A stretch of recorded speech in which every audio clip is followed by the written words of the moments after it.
Hello everyone, my name is head coach Tim Killeen, one of the two head coaches here at Chester Springs CrossFit. And we are located in Chester Springs, Pennsylvania, and if you're not familiar with our gym, we program to stimulus, not necessarily to load. We don't even like the word RX or prescribed. So on Thursdays, typically, recently, over the last year and a half or so, on Thursday, we do this thing we like to call Threshold Thursday. And if you don't know what lactic threshold is, and you don't need to know that, you just need to know that a lot of times in CrossFit, we are looking for intensity. And sometimes that means different things to different people. Sometimes we're asking for heavy loads on barbells. So we're looking for heavy, maybe your heaviest lift, or to cycle a barbell at your most challenging loading. And other times, like today, the stimulus is sprint.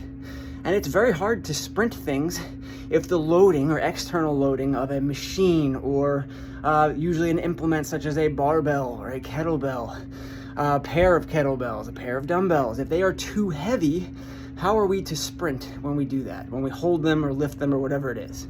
So on Thursdays, we try to elicit a sprint out of you. And sometimes there's still equipment involved. Today, there's a kettlebell involved and a ball to slam, a rubber ball, sometimes known as a D-ball, a light D-ball, sometimes known as a slam ball, which is appropriate because that's what we're doing with it. And even though those are weightlifting mechanisms, we're gonna have to move them fast. And so what we do is we choose a loading for them, for that ball and that kettlebell, that we can move with the designated movement very fast. And so that we may be sprinting. And there's usually a machine or some kind of run involved, and that's exactly what we have today. We keep the loading light so that we may move it fast.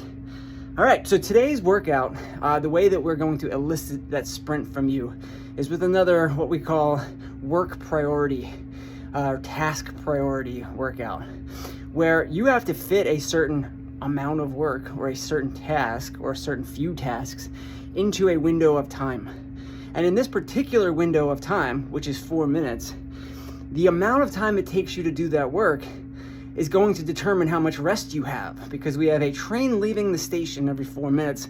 And when that train leaves, you got to redo all of that work that you had done before. And we don't want to be running for the train, right? So how do we do it? And what are the movements? Every 4 minutes, on the 4 minutes for 6 rounds, you are going to do 15 Russian kettlebell swings, just to eye level. Then we're going to do 15 ball slams, where that ball touches the ground every single time. Not only does it touch the ground, it is slammed.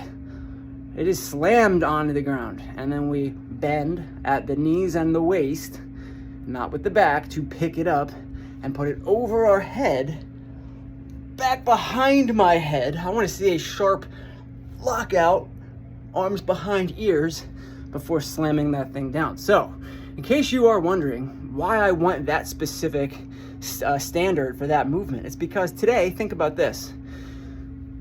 The Russian kettlebell swing is going to be a hinge, and it's going to work the backside of my legs, all right? And then the slam ball, when I go to get it at the bottom, I'm going to squat a little bit. It's going to work the quads a little bit. Yeah, a little bit of a hinge still, but mostly quad.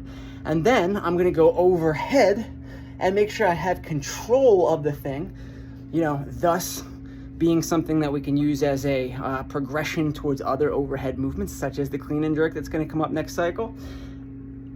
So now we have covered at least 4 bases: a hinge, a squat, a squat, and overhead. And then what's the 4th movement that we're going to do? We're going to do a monostructural movement, a cardio-specific monostructural movement, and that is the bike. So we're going to ride the bike, or assault bike, for 15 calories for the men, 12 calories for the ladies. My disclaimer here is always, ladies, if you want to do 15 calories, go ahead. The reason that we program it differently today is because this is a task priority workout. And we've, there's probably been many videos in the past where I've tried to explain why men are considered the more powerful versus women who tend to have the better long form endurance. So if this were a distance, I'd keep it the same for women, but because we're trying to fit into a certain time domain, I'm going to split the work between men and women, 15 and 12. So let's say that one more time. 4 minutes. 15 kettlebell swings, Russian variety, 15 slam balls, full extension overhead, 15 for the men, 12 calories for the assault bike. And you know, however quickly you finish that, now you got time to rest between until the next train leaves on the 4 minutes. The ball that you're slamming and the kettlebell that you're swinging, you should be able to do this 15 reps unbroken throughout. There should be no question of that. And then your transitions from movement to movement should be relatively quick. I was always finishing my kettlebell and slam ball together in less than a minute, maybe just about a minute when I was getting really tired. And then it all came down to the bike and how quickly I could get the bike done, because our score today is our slowest round. And I am typically someone for whom the slowest round is by first round, but today that was not the case. First round was still pretty slow, but it was my fourth round that was my worst round today. So my worst time was 2:14, which means even in my worst round, I had 1 minute and 46 seconds to rest before my next round. And just to make this video 7 minutes long, if you are like me and keep track of your heart rate and have ways to monitor your heart rate, at least after the fact, you will know that you are getting good at these types of workouts, or better at these types of workouts, or caveat, that you are modifying these types of workouts correctly so that you can get better at them. When you see an increase, a significant decrease in heart rate during those rest periods, if you are not getting better at these because you're not doing enough of them or you're not modifying them correctly, then your heart rate will stay elevated during your rest periods. But the better you get at these, which is the whole point, we're training the heart a little bit, then when you rest, your heart actually goes, okay, I'm not working, I'm gonna chill for a second. And that's how recovery happens. So we gotta get good at these, because we just saw some workouts like this during the open, and we'd like to keep that up for life. All right, guys, enjoy.